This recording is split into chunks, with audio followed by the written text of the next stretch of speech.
Speaking of well-made games, there's a company called Vanillaware that makes really well-made 2D hand-drawn games. You may remember us in our first year reviewing Odin Sphere, which is really one of my favorite PS2 games of all.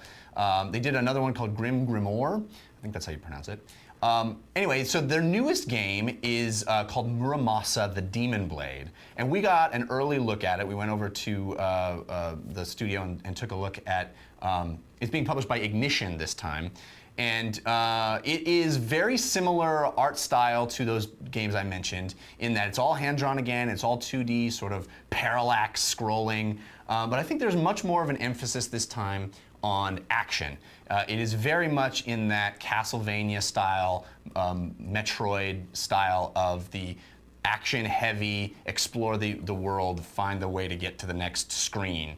You can buy maps so that you can see where you're going. Yeah, there is some RPG stuff. There's like a cooking thing where you can cook stuff, but not nearly to the extent that Odin Sphere had, which had full-on growing your own plants and stuff, which I loved.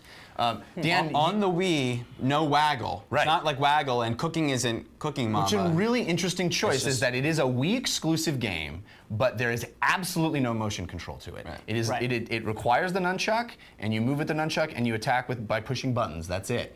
It also supports the Wavebird, which I was very excited to hear. Yeah. You look like you were having a great time playing it. Well, he was the winner chicken dinner. This guy was like Liquid Ninja. Skills McGee, yeah. In an episode given to hyperbole, I will carry the torch in saying, not only is this the best looking Wii game, this may be one of the best looking games.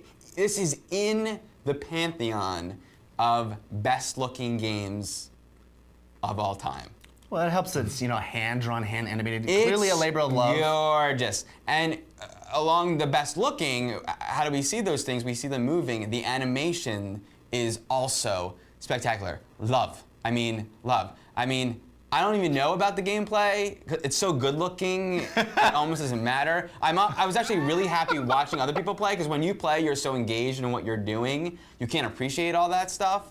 But it's frickin' Well, did you have fun playing? Gorgeous. I did have fun. I think I found it to be very easy, and I think. Oh well. I think. For the master name. No, but I think I just was sort of an autopilot doing what I know I should be doing, and I look forward to.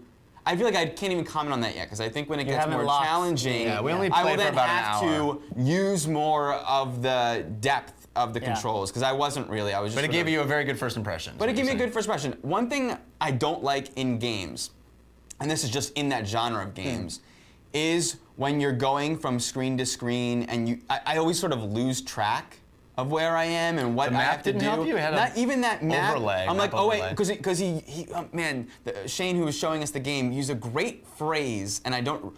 Something traversal recall or retro traversion thing where you traverse the floor and then you have to go back once you get something, so then you have to go back a few screens to use what you got. It's very Castlevania, Metroid. Right. I don't like that kind of game. What I would compare this also to, by the way, I was just thinking the whole time, one of my favorite games for the NES, Legend of Cage. Okay. You know what I'm talking about? Yes, I know what you're talking about, but it wasn't one of my favorite games. It was very difficult. Yeah. Where it's that same Japanese farce, and you're jumping up and down and up and down and moving left and right in one solid locked screen. Well, they also, they also compared it to Devil May Cry, which I think is valid, because it's a very high, intense combo chaining experience. I love that this is a Wii exclusive. And I'm saying that because this, to me, just proves that, one, no Wii game should look bad. Well, no Wii game should look bad. It's apples and oranges to something like Conduit. Maybe, but you know what? Apples and oranges. I would have loved to have seen Conduit, the side-scroller, hand-painted. So I feel like no excuse. Well, it's on the Wii, so it's going to look like crap. That shouldn't be true. Two, I really don't think that people should force. I feel like all the games that we've reviewed, most of the games, not all the games, because a lot of them, the golf stuff, it makes perfect sense to use the Motion Plus or the motion way that you do it. And the sports games, I love those games.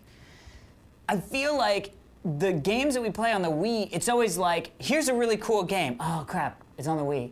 How can we get them to move their hand in a weird way that makes sense in the game? And so I'm constantly playing these games going, this would be a good game if I didn't have to do this but all the time. A lot of people like that. I'm not I mean, reviewing this for other people. I'm reviewing it for know, me. but- And so this is how I feel about the Wii.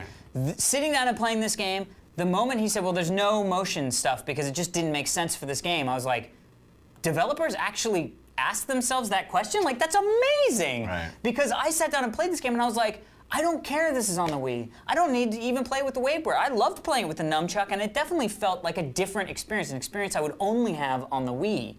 And I loved it. I had a blast. I'm excited to get this game. I'm excited that it'll actually give me a reason to turn my Wii on again, except when people come over and drink and want to play tennis. If it was, So that's for me how I feel. if it was in HD on the PS3 or 360, I would even be a little more happy. I Yeah. think. Maybe, but I feel like. Then I wouldn't have to turn it's very easy. My Xbox is always on. Right. Well, I agree just- with that, I'd but- love to see those things in HD. Yeah. Right, but I feel like I as can far as a download it, Wii probably. exclusive goes, this gets me excited to play it on the Wii. I don't I agree. feel like, oh no, it's on the Wii, so I'm not gonna like You it. know, a lot of people made a big hay about Hey. hardcore games on the Wii, like Mad World and what was the other one that was right around the same time? Well, probably Conduit. Yeah. But being these sort of litmus tests for whether the hardcore games can live on the Wii. And I think this game is even more. If you're a hardcore gamer and you want something great, this is a game that Yep. looks really fantastic. Now, obviously, we only played an hour of it, so this isn't like a full review, but it really gave a fantastic first impression. And you know, I think there have been great-looking games. I mean, Mario Galaxy is a great-looking game on the Wii. I agree with that. I definitely agree with that. But yeah, this looks fantastic. I loved Odin Sphere so much. If you haven't played that and you have a PS2 or a backwards compatible PS3, Yeah, I highly and you have recommend GameFly. it. And you have GameFly, which may or may not be a sponsor this week. Oh, whatever, it's in. Yeah, freebie. Anyway, yeah, Muramasa looks really, really good, and it's coming out very soon. I think it's September something. So Cool. yeah, very Can't cool. wait to play more.